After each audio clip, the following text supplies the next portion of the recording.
Nakanaka wadamwali. Amen. Mangwana nakanaka mbeoyedenga. Amen. Tinavaenzere muzora nhasi. Tinavaenzere vatishanyirawo. Tinokurudzira kukokera vaenzi vanawo Mwari vauye vazonzwawo zvimwe zvokurwa Mwari andi. Tinoda kutenda Mwari nechipo choupenyu chaanotipa nekutichengetedza nekutisvitsa mukati mezuva ranhasi nyama nemweya zviri pamwe chete. Nhasi tiri padhei republishing day. Saka ndisingapedze nguva da kusiyira nguva yedu kumutauri wedu wekutanga mumbonzwawo zvaakatigadzirira muzuva ranhasi. Amen. Mangwanani akanaka sangano dzvene raMwari. Amen. Tikanzwa kuti publishing tinofungei? Mabhuku. Kana wafunga chikafu wakanyanyukira sei. Tofunga mabhuku anditi? Mabhuku aita sei? Vane muchikoro chesabata simudzai maoko enyu amakapuwa naMwari titaure. Mabhuku anenge achiitwa sei pakupublishwa?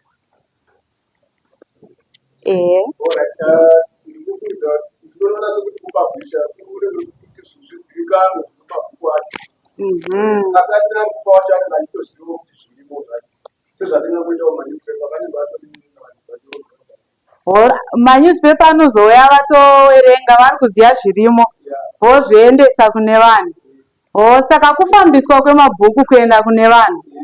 Ari kuenda kunoitei mabhuku kune vanhu? Kuti vanoziva zvirimo zvakanyorwa. Kana vaziva vozodii? Mambozvifunga? Voramba vachizivisa vamwe. Vanhu vese kana vaziva zvoita sei? Tese toda kuedza kuti tigadzirire kuuya kwaJesu kwechipiri handiti? Hatisida kuenda tega kudenga, toda kuenda nevamwe vedu. Ende tadzidza kuti mabhuku papublishing tichipa vamwe zvinhu zvatakaverenga kuti vazive, isusu toramba tichiita sei? Tichizivawo. But tiri kuverenga here vana vaMwari? Ndoda kumboona akamboverenga bhuku akaripedza rese ambosimudza ruoko. Kuverenga bhuku rari bhuku ripi? Daniel refused the future, or reviews the future, all right. Great controversy. Kanove ichokwadi ibhuku ravakaverenga rikapera handiti? Chimbotiudze kuti pamakapedza kuverenga makanzwa sei?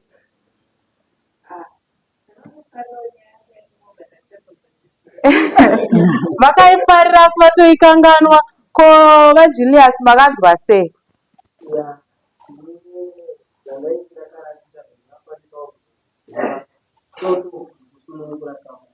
Wow. Ko Clive? Alright, I want to Peter enlightened because before reading a book, you only a certain level of understanding. Yeah. But I want to reveal that we work in such a manner. Because we about 3 times Alright, saka wawedzera ruzivo. Saka imimi vanhu vakaverenga, pamakabva kupedza kuverenga nepamamusati maverenga ndepapi paizokurerukirai kuti muzongotiwo mukurudzirewo mumwe munhu kuverenga mabhuku aya? Musati maverenga here? Kana mapedza kuverenga ndo pamaizogona kuti mumwe munhu werengawo bhuku iri randinakidza. Amen.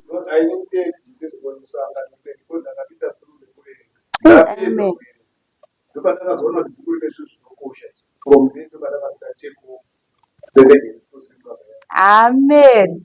Nenhau yekuverenga vakatozowanirwa mukana wekuva pakati pani pedu vamemba yakasimba nditi. Ende vari kuramba vachiverenga, makatomira here kuverenga? Hazvina kukwana nditi. Isusu tese tiri munomu ndodavira kuti sezvambotaura namai patsika takamboverenga mabhuku akawanda emubhaibheri asi tichiri kuzviziva zvose. Zvinoita zvichibuda nditi ndo necha yedu. Saka isusu tofanira kuramba tichiita sei? Tichiverenga. Asi chii chinoita kuti tisawerenga kana kuti chinotidzosera mumashure pakuverenga timboone mareasons acho. Maybe vamwe havasi kunzwisisa zviri kuitikawo kwenyu kusaidi, maybe hautorina bhuku racho. Ndeapi mamwe mareason ari kuita kuti tisaverenga? Ngatimboti igagaga vanhu vepublishing vazive kuti votibatsira sei. Maipatsika dzimweni dzenguva zvokuverenga zvinenge zviripo zvakatozara nekuti tinatozitama mabhukishelf but kuzvishaira nguva yekuverenga tinogara chibhizi nepaunozoti manheru tingopedza kudya kwakutokwezvi zvishaisa nguva yekuti tiverenge bcause pamwe pacho lichiitatenge tinga. Alright. Regai timboisawo kuna vajaricha kuti kune vamwe vari pakati pedu vari kushaya nguva yekuverenga. Mungavapo kurudziro yekuti chii kuti vawane kugadzirawo kanguva mbichana kekuverenga? Vanhu vanogona kufombera yavanotora vari pamawhatsapp, zvinoreva kuti nguva inogona kuwanda. Saka vanogona kungofungisawo kuti saka hapana kana chidimbu chenguva chandinofanira kupawo Mwari, because zvakanaka kuti titsvake zivo kuna Mwari. Saka nguva ndiri kuyambira kuti hapana agivindi kuti nguva hatini. Saka panguva yeWhatsApp iyoyo dai tangoaloketa weimwe nguva kuna Mwari, although ndiyo yaitofanira kunge iri yakawanda, asi Mwari hawo sezvavanongoita pataiti, kana tikavawanisa nguva kanguvawo kubva kune nguva zhinji yatinoita tichiita zvakasiyana siyana, zvinotiitira zvakanaka isusu. Amen. Saka pane zvavataura ini ndanyanyonzwa pakunzi hapano here nguvawo yatingape Mwari. Muupenyu hwako isu vanhu vakasikwa naMwari totomushayira nguva. Zvinova zviri zvinhu zviri kutotipa evidence yekuti Satani ari kushanda muupenyu hwedu. Handiti ari kutishaisa mukana wekuti titaure naMwari. But tikaverenga mubhaibheri kuna Romans chapter 10 verse 17 inoti kutenda kunouya kubva mukuita sei? Mukunzwa, kunzwa kuchibva mushoko raMwari. So pane zvinhu izvi pakupera kwezvose handitese tinoti tinoda kuenda kudenga sesangano. Kuti tiende kudenga, Mwari akati Satani akauya ari kuparidza vhangeri rake. Mwari abva ataewa, hazvinetse, vana vangu vari pasi vanofanira kudhisaidha kuti waenda kusaidhi kwaSatani here kana kuti kwaMwari. Handi ndohondo huru. Asi kuti munhu adhisaidhe, anodhisaidha sei asina evidence? Kudhisaidha from impulse here kana kuti from the weight of evidence? Mwari akatipa literature, akatipa shoko rake rinouya nenzira dzakasiyana siyana kuti isusu patichameka decision yedu yekuti toenda kudivi kwaMwari here kana kuti kwaSatani, tidecide not from impulse asi from the weight of evidence. Kana isusu taona evidence toshisheya kunani? Kune vamwe. Saka isusu kana tinofunga kuti takameka madecision izvezvi, but tikanzi tichiconvincewo muMwari panext pedu from the evidence yatinayo, ndopatinotoona kuti hatitorina tatokanganwa. Chimiro chakafa chakamira sei? Zvakutoda maelder. Ko Sabata ndipewo mavhesi mairi? Rega ndimbotanga ndasaga. Kowanewo unoti unotenda mazviri, saka unotadza nei kuzvidhifenda? Unotadza nei kuzvitsanangurira mumwe? Zvinoreva kuti hazvimbobai matiri. Saka dai Mwari atibatsira muzuva rino republishing tiwanewo chichambe chekuti tinoenda tinoverenga, tivandudzikewo, tivewo neevidence yekupawo vamwe. Kana tichizoendesa ari mabhuku, toendeserawo vanhu zvinhu zvatinoita sei? Zvatinoziva nekutenda. Dai Mwari atibatsira. Mangwanani akanaka sanzvimira Mwari. Amen. Amen. Pane imwe quotation inofarira a quote yakataurwa nomumwe munhu. Inoti, he who knows how to read but does not read is the same as the person who cannot read. Kwanzi uyo anogona kuverenga asi asingaverengi angofanira munhu asingagoni kuita sei? Kuverenga.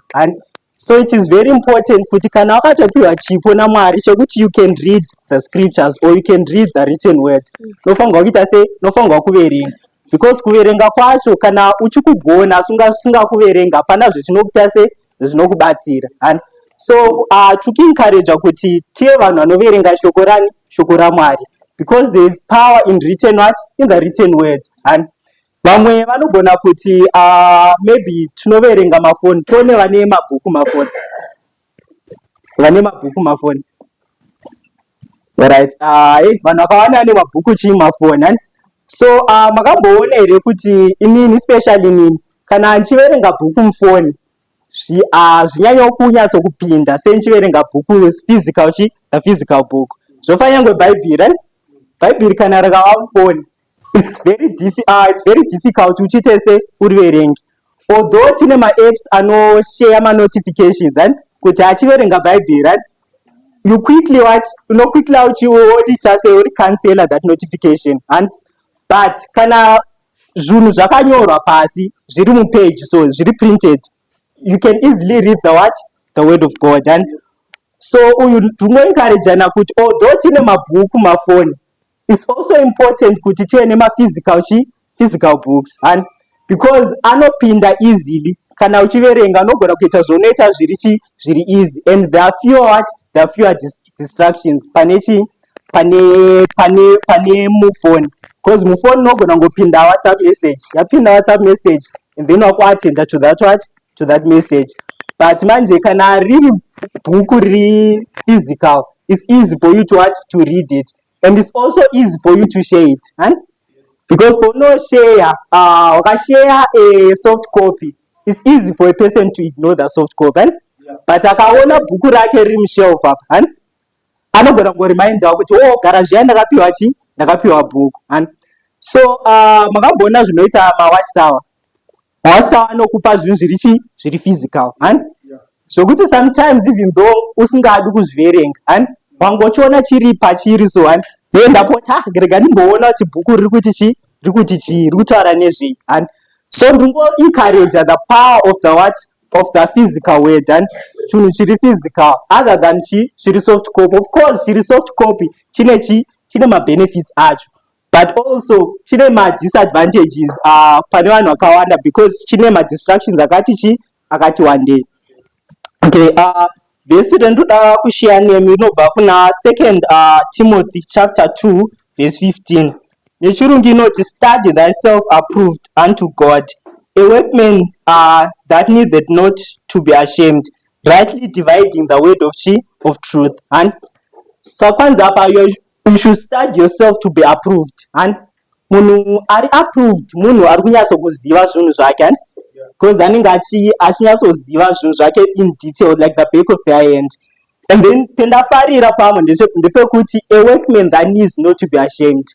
Kana uri sesu tinodzidzisa, so kana uri muclass, kana let's say wabvunzwa mubvunzo ne-Elena, ende mubvunzo hausi kuuziva, you feel so ashamed kuti ndabvunzwa but handisi kunyatsokuzviziva. And saka with shame kana wabvunzwa, like izvezvi kana usina kubvunzwa, usina kuencounter amwe ma-encounters achakubvunza mubvunzo iri tough, and you will not be ashamed.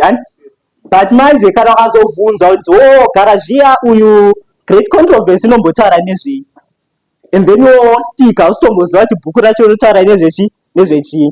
Pane this one time petaiva kucollege, taifamba chidistributor Is It Steps to Christ, ndoraiva book of the year that year. Then ndobva taencounter vamwe vanhu, ndobva vati muri kudistributa bhuku rinombotaura nezvei, and then munhu wese ndobva atizivi, hapana akataura. Saka waitoti saka muri kudistributa zvinhu zvetisiri kuziva sei, saka how do you expect us kuti isusu ti-accept that word kana kuti mabhuku iwawo, kana imimi vari kudistributa vachona musiri kuita sei, musiri kuzviziva. Saka unoona kuti there is shame kana uchidistributa or kana uchitaura zvinhu zvausiri sure about. And so we should study so that we are approved, and also study kuti tite sei tisave ashamed.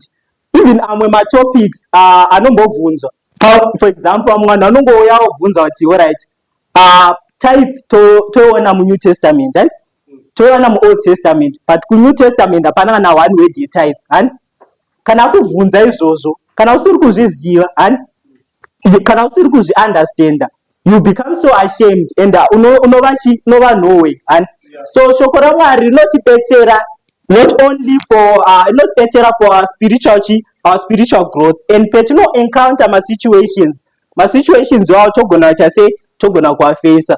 Izvi zvotsigirwa nevhesi rotinowana kuna 2 Timothy chapter 3 verse 16 and 17.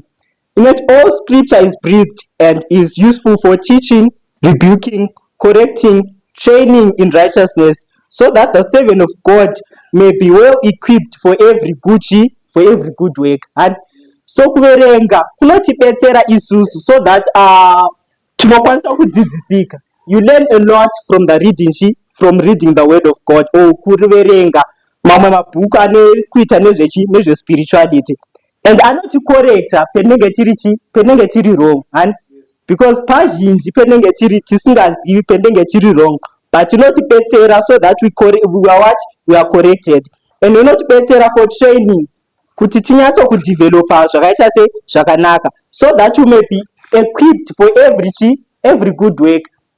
Even our calling yekuti go ye therefore will not be difficult kana tine shoko raMwari, because we will be well equipped for every good work. So tiri vanhu vanofanirwa kuita se vanofanirwa kuverenga shoko raMwari always. And makamboona here kuti Mwari anongokupinza masituations whereby you have to share the word of God. Panongouya munhu achikubvunza a question and then God is giving you an opportunity to share his what? To share his word. Kwetiri kuenda kumabasa pane ma-opportunities akawanda. People ask different questions and vabvunza those different questions. It's an opportunity yekuti ushare the word of God. Nyangwe uri mukombi panongoita kana kuti mumusvikashika panongoita an opportunity yekuti munhu anongotanga a conversation and during that time it's the appropriate time yekuti Mwari anenge achitokupa an opportunity to share his what? To share his word, because publishing zvendinoifairirira and it's because you don't have to stand pamberi like inini so and but pauri kurarama within the community where you are living, it's an opportunity that you share the word of God kuzvikoro kumabasa wherever mucommunity matiri. That's why pane student supporter and student supporter anodhila nevanhu varichi in the schools and vari muzvikoro, and then they share the word of God in zvikoro.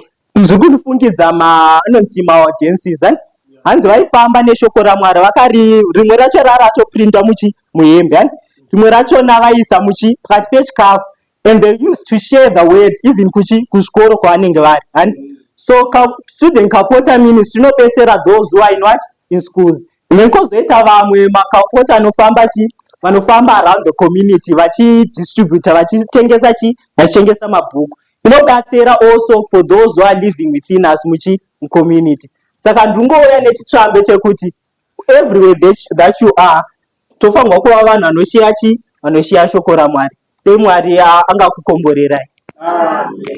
Saka tinoona kuti even zvakazarwa chapter 1 verse 3 rinototaura kuti wakakomborerwa uyo unorava.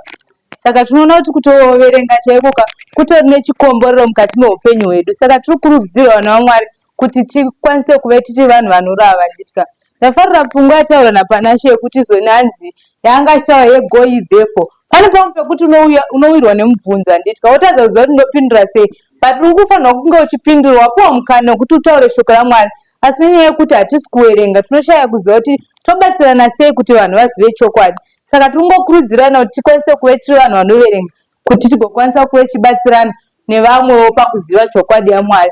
Pane ino nguva chaisira pane ari kutipa mission talk yedu.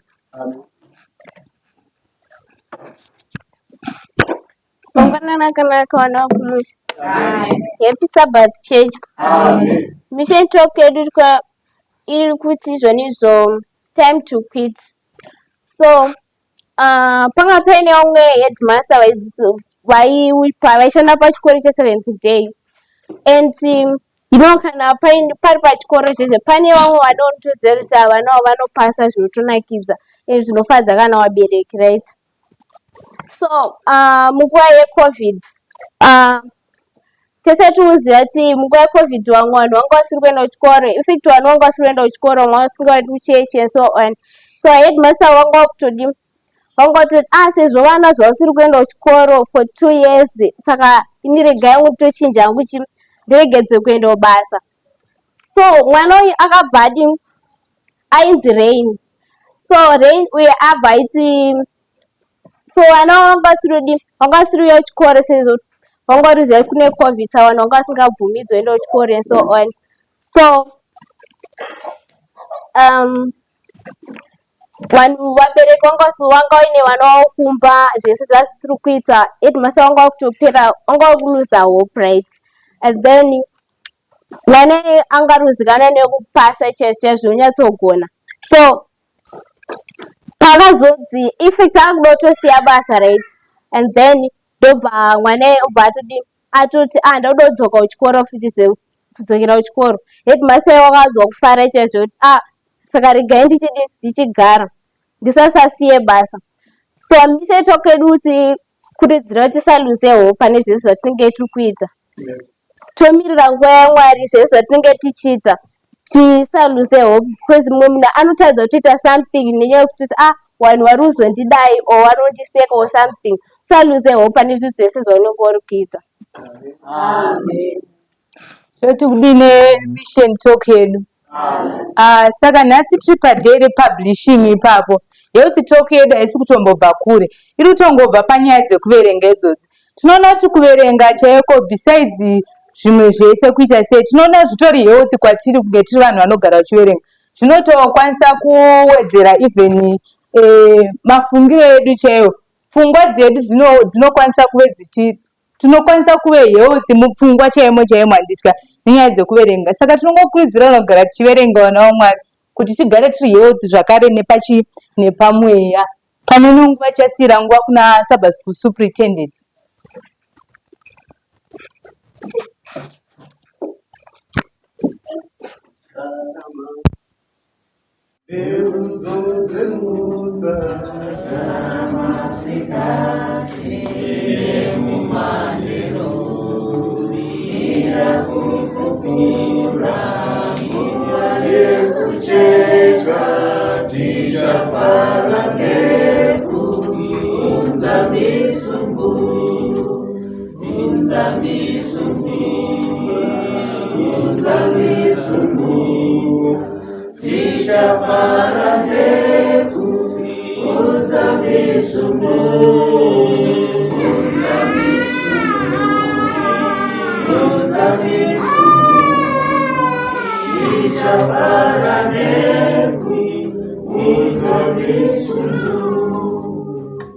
Kazwai vana vaMwari. Tinoda kutenda nekubata chikoro cheSabata nekudzidza kwakuri pakati pedu.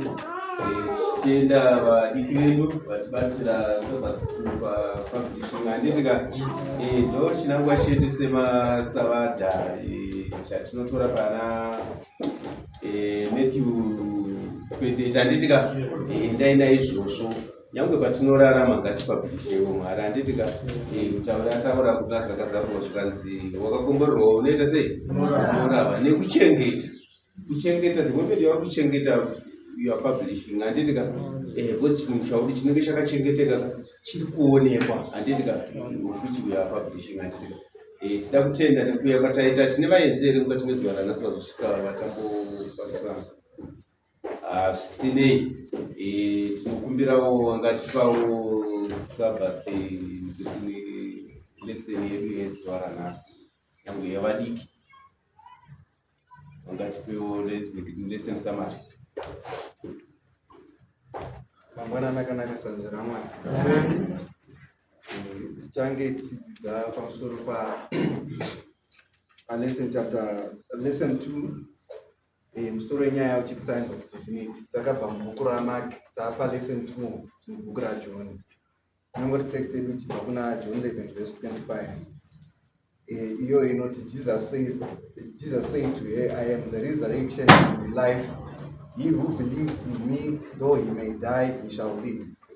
And whoever lives and believes in me shall never die. Do you believe this?